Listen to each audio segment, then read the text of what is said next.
Beberapa bulan terakhir, MBG hampir selalu muncul di berita. Dari soal anggaran, distribusi, sampai cerita di lapangan. Tujuannya jelas, anak-anak Indonesia dapat asupan gizi yang lebih baik. Stunting ditekan, kualitas hidup ditingkatkan. Dan secara ide, nggak ada yang salah dengan itu. Masalahnya, program sebesar ini bukan cuma soal niat, tapi soal kesiapan sistem. Di channel ini, kita nggak kejar sensasi, kita kejar pemahaman, karena nggak semua yang ramai itu penting. Gue mau ngajak lo mikir, pelan-pelan tapi sampai. Dan hari ini, kita bakal ngomongin satu program yang niatnya besar, dampaknya luas, dan perbincangannya nggak pernah sepi. Makan bergizi gratis. MBG ini bukan program kecil. Anggarannya puluhan triliun. Penerimaannya puluhan juta orang. Artinya apa? Artinya, satu kesalahan kecil bisa berdampak ke banyak orang. Kalau satu dapur bermasalah, yang terdampak bukan satu sekolah, bisa satu kecamatan, bisa satu kabupaten. Tergantung dapur itu pegang berapa wilayah. Dan di titik ini, pertanyaannya mulai bergeser. Kenapa MBG jadi polemik? Karena ceritanya beda-beda di tiap daerah. Ada yang lancar, ada yang telat. Ada yang kualitasnya dipuji, ada juga yang dipertanyakan. Ini bukan soal siapa yang salah, tapi soal ketimpangan kesiapan. Programnya nasional, tapi kemampuan di daerah gak seragam. MBG itu bukan program yang salah, tapi ada satu resiko besar. Kalau terlalu cepat, kualitasnya bisa jadi korban.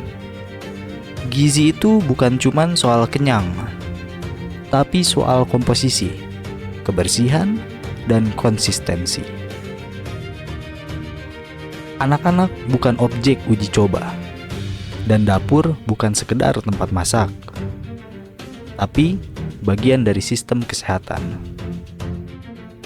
Pertanyaan pentingnya bukan MBG ini bagus atau jelek, tapi seberapa siap kita menjaganya tetap bagus. Walaupun sudah banyak dugaan-dugaan yang bermunculan tentang program MBG ini, seperti kesaksian yang sudah diberikan oleh sekolah berikut.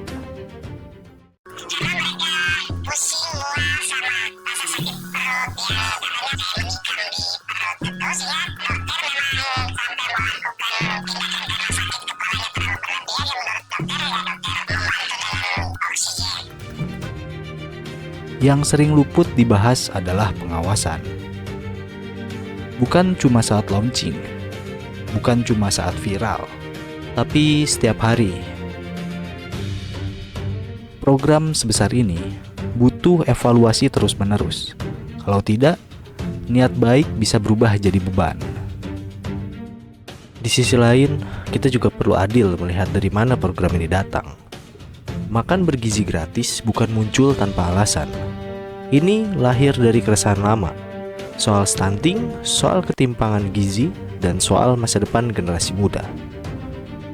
Presiden Prabowo membawa program ini sebagai pesan yang cukup jelas. Negara harus hadir, bahkan sampai ke urusan paling dasar, makanan. Gak banyak negara yang berani langsung masuk ke wilayah yang sedekat ini dengan kehidupan rakyat. Jadi kalau kita bicara MBG, penting untuk diingat, niat dasarnya adalah melindungi, bukan sekedar menjalankan proyek. Dan justru karena niatnya baik, program ini layak dijaga dengan serius. Niat baik adalah fondasi, tapi fondasi saja nggak cukup kalau bangunannya mau berdiri lama. Harus tetap dijaga dengan baik. MBG bisa jadi investasi masa depan, atau bisa jadi pelajaran mahal. Bedanya cuma satu, apakah kita mau terus mikir atau berhenti setelah raminya lewat?